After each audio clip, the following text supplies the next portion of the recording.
Okey. Kita terlipat ya. Okey. Apa yang ni? Kan ni dah sedia. Apa ni? Elektra. Okey lah ni. Nak cari apa lagi?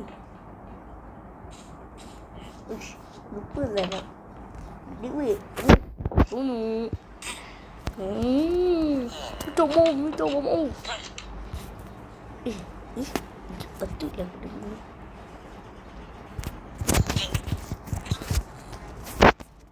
Okey.